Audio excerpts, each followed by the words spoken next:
ஹரஹர சங்கர ஜெய ஜெயசங்கர. கும்பகோணம் மடத்தில் ஒரு சமயம் நல்ல பனிகாலம். விடிகாலம்பரை எழுந்திருக்கிறதுக்கே எல்லாரும் சோம்பேறித்தனப்படுவா. பனி கொட்டுறதுல 2 அடி தூரத்தில் இருக்கிறவாளோட முகம் கூட தெரியாது. ஒரு போர்வைக்கு 4 போர்வை போத்திண்டாலும் உடம்பு நடுங்கும்.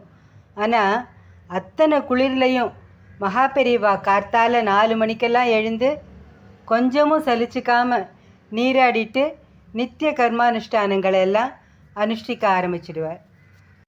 வாட்டுற பனியோட பிரதிபலிப்பாக மகா பெரியவாளோட உதடுகளில் நிறைய வெடிப்பு வந்துடுது. உதட்டோட உள்பக்கம் எல்லாம் புண்ணாயிடுது. அந்த மாதிரியான நிலைமையில் உதட்டை சரியாக மூடக்கூட முடியாது. ரணமாக இருந்ததுனால சரியாக பேசக்கூட முடியாமல் வேதனை இருந்தால் கூட தன்னோட கஷ்டம் எதையும் வெளியில் காமிச்சிக்காமல் எப்பவும் போல் மடத்தில் உள்ளவா, வேதம் சொல்ல வரவா, தரிசனம் பண்ண வரவான்னு எல்லார்கிட்டேயும் பேசின்னு இருந்தார். பனிகாலத்தில் உதடு வெடிக்கும்போது அடிக்கடி வெண்ணெய் தடவிண்டே இருந்தால் சீக்கிரமாக வெடிப்பு சரியாயிடும். ஆனால் ஆச்சார சீலரான பெரியவா கடைகளில் விற்கிற வெண்ணெயை வாங்கி தந்தால் தடவிக்க மாட்டார். என்ன பண்ணுறது? மடத்தில் தயார் பண்ணுறதுன்னா அப்போ இருந்த நிதி நிலைமையில் அது கொஞ்சம் செலவான விஷயம். அதோட வெண்ணெய் தயார் பண்ணுறதுக்கு குறைஞ்சது 2 நாளாவது ஆகும். என்ன செய்யறதுன்னு மடத்தில் இருந்த எல்லாரும் யோசிச்சுட்டு இருந்தா, அந்த சமயத்தில் வயசான பாட்டி ஒருத்தர் ஆச்சாரியாளை தரிசனம் பண்ணுறதுக்காக வந்திருந்தா.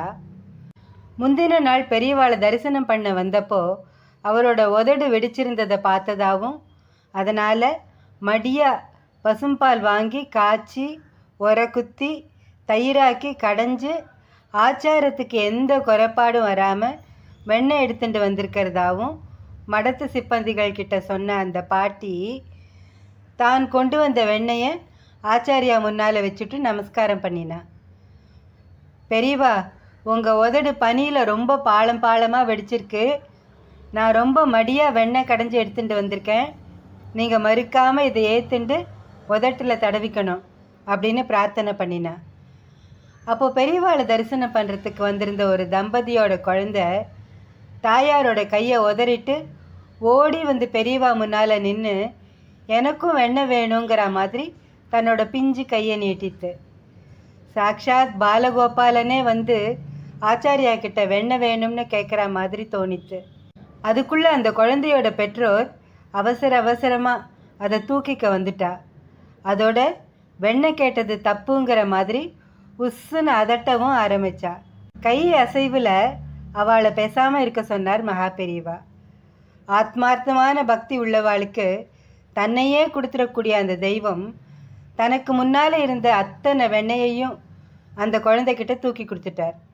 இதை பார்த்துட்டு இருந்த சீடர்களுக்கு கொஞ்சம் முகம் சுருங்கித்து. ரொம்ப நன்னா இருக்கு ஆச்சாரியா பண்ணினது.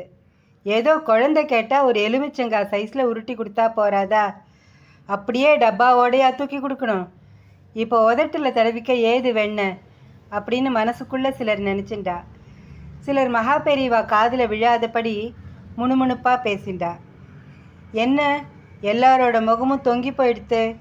வெண்ணெயை மொத்தமாக கொடுத்துட்டேன்னா குழந்தை சாப்பிட்டாலே போகிறோம், என்னோட உதட்டு புண் சரியாயிடும். தானே குழந்தையாக சிரித்தார் பெரியவா. அன்னைக்கு சாயங்காலமே பெரியவாளோட உதட்டில் இருந்த எல்லா பாளமான வெடிப்பும் இருந்த இடம் தெரியாமல் சுத்தமாக போயிருந்தது. ஆச்சரியமாக பார்த்தவா கிட்ட ஆச்சாரியா சொன்னார், என்ன பார்க்குறேள்?